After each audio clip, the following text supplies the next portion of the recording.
give me a memorable moment from the season that, like, when you look back on 2020, I'm even going to say remove Chase Elliott from winning a championship because that's also obvious. What are other things, or maybe what is the other thing that you'll think about on 2020 that it represented, that it had something happen?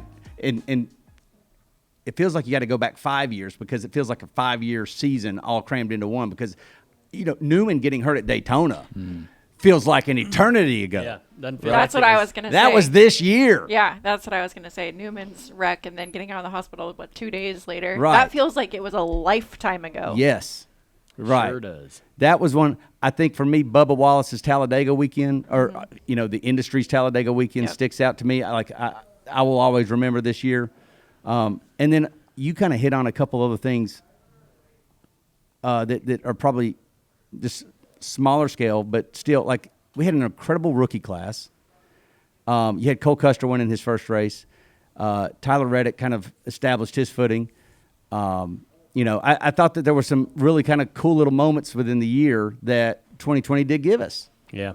Yeah, we had fans write in Chase's middle finger. Chase's middle finger. Chase's middle finger. That one stuck out to me. And then that's when I knew he was going to be a champion. Right then. And then Graham Hill, the iRacing tribute to the flagman on our first race back. Remember perfect. at Barn? Yep. Mm-hmm. That was a good one. And then another iRacing one was just racing at North Wilkesboro. Yeah, forget about that. Like, holy crap! Right, the Pro Series. Like when we had the break. Yeah, iRacing, the drivers, everybody collaborated on this great experience where we brought sort of esports and sim racing to the surface. And my gosh, what a caught lightning in a bottle for iRacing, and so that was exciting. All this happened in the same year. Right. You even ran an IndyCar race. Who saw that coming? Yeah. Just did y'all have any other moments, or is that Drew Owen said the Xfinity race in the pouring rain was the best race of the year. Yeah. That Roval. The Roval. Yeah. John said, I think it's a tie between Harrison and Burton winning Texas and Sheldon Creed in Phoenix. 2 amazing finishes. Hey. Okay, but that just reminded me of things I wanted to ask him as well. Like, do we want to even bring up the Xfinity Series race at the? I have it in Ash Jr. If you want to save it for. We'll save it. Yeah. We'll save it. That reminds me of Noah right hook and Harrison at Kentucky. That was funny. Yeah, that was funny. That was funny. It was hilarious. I was entertained. Yeah. I love Harrison, and me and Jeff are great friends. But man, and when I see that, I think, gosh, if just a few inches this way, and it had been such a great shot. Not that I want him to hit Harrison, but when's the last time somebody landed a really clean shot on somebody? Right, it's been a while. Hey, you're right. That was fun. Put that out there. We asked that and asked Junior. We'll probably get a good answer because he kind of just basically put him in a big old headlock. Yeah. You know what it might have been? Not that there's any video of this, but it might have been Denny Hamlin and Bubba Wallace, which is a coincidence, is it not? Because what else did 2020 give us? Yeah. The unlikely pairing of Bubba and Denny and Michael Jordan.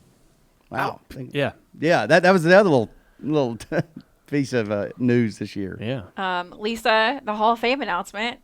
You got that was that. Do you remember that? Yeah, I don't remember that. Was that this year? That was. Going to the Hall of Fame. Good grief. Thank you, Lisa. Man. We I think obviously Jimmie retiring was a big deal. We gotta appreciate everything he's done in this sport. I don't feel like that we really appreciated Jimmie as much as we should have while he was racing, while he was winning. He was part of the Hendrick crowd, the polished tucked in shirts, buttoned up collars, starchy.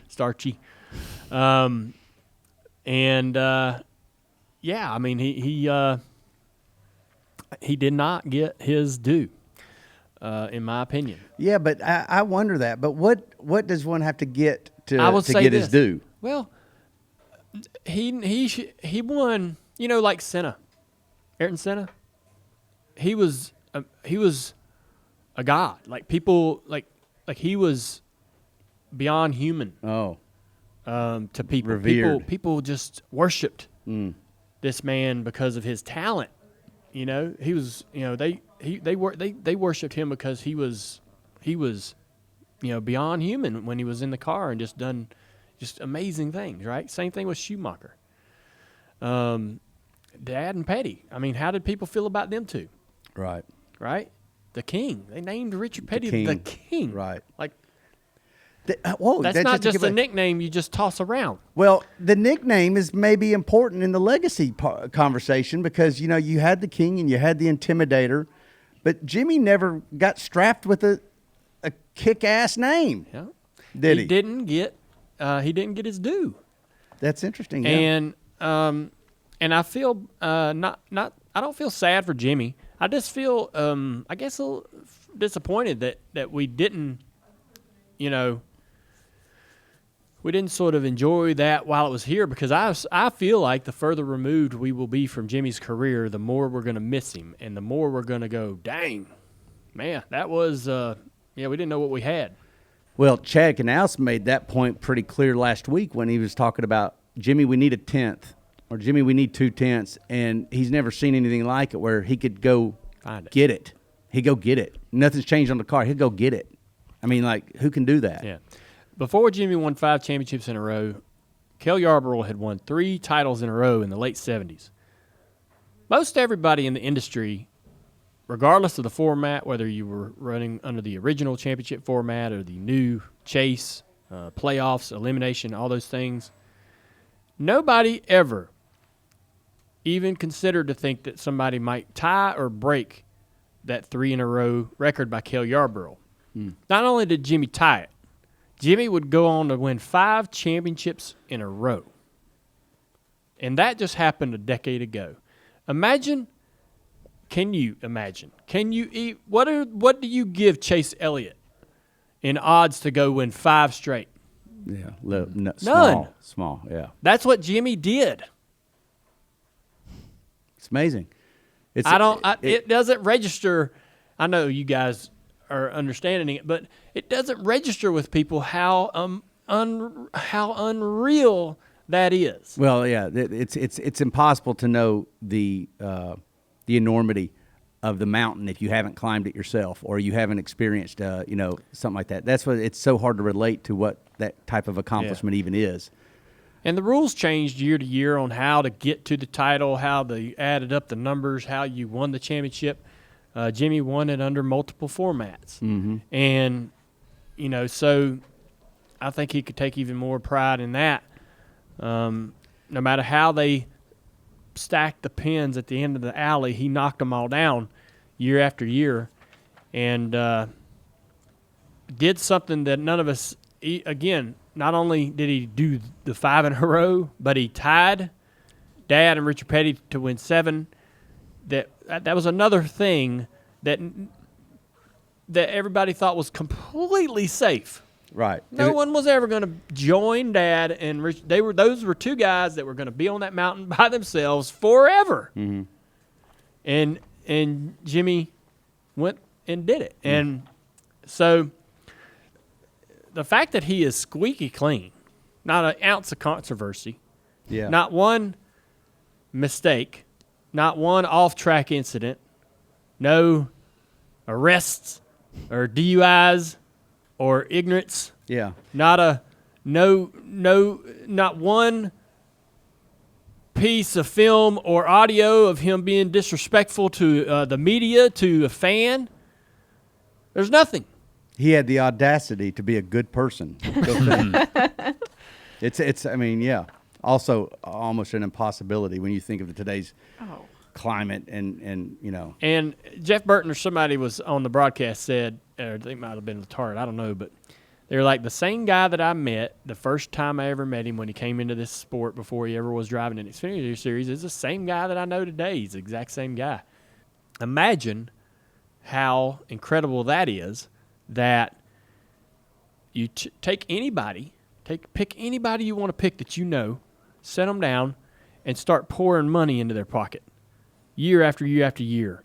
Start stacking all these awesome trophies around them, all the attention, all the access that that a celebrity or a professional athlete would have, start giving that to them and see it change that person. It will change that person. Absolutely, it will change them. I mean, listen, it happens to the best of them. How did it not happen to Jimmie? I don't know. Yeah. He had the audacity to be a great person. I mean, something about that. Yeah. Now, did you guys, I wonder if history will look back at this past weekend at Phoenix and look at it as the way we do sort of Atlanta 1992, where there was the kind of the changing of the guard. Yeah. You know, only time will tell because, you know, again, we don't want to go pin pressure on Chase and How say. about the how eerie is it that it's so similar to, you know, Richard Petty? Obviously, Jeff Gordon wasn't winning his first championship, but it was his first race in the Cup Series, and Richard Petty's last. In 1992 at Atlanta, right? Yeah. Also, I mean, the same Major League Baseball team and the same. Yep, Lakers and the Dodgers Lakers and won. the Dodgers won. Well, the title. that was '88 actually. That was the correlation there. Yeah, the Dodgers and the Lakers won the title the same year that Bill won the championship. Oh, is that right? Wow. I didn't even realize that. There's some It's weird. interesting. That is. The other thing too was the Xfinity Series, the Truck Series, and the Cup Series drivers all won the same race. So it might have been the Daytona Road Course race. So Shelton Creed. Oh yes, the That's Daytona right. Road Course winners also won the championship. Whoa. Cindric, Creed, Chase. Creed. By the way, Creed's Oh, dude. race at the end of that daggum thing on Friday night was ridiculous. I was screaming at the TV. I mean, look, yeah. Do y'all believe? Like I never used to believe in weird stuff like that, numerals and astrology or circum. I think there's just so much going on now. It's harder for me to chalk it up to just luck or You think there's something to it? I don't think know. it's something in The universe aligned. Something in the universe. stars. Something in the stars.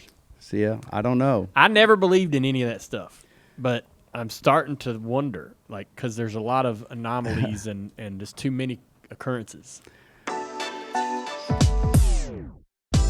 Yeah, if you like what you're watching in these videos, you need to listen to the whole podcast. A Dale Jr. download is available on all podcast platforms. Go check it out.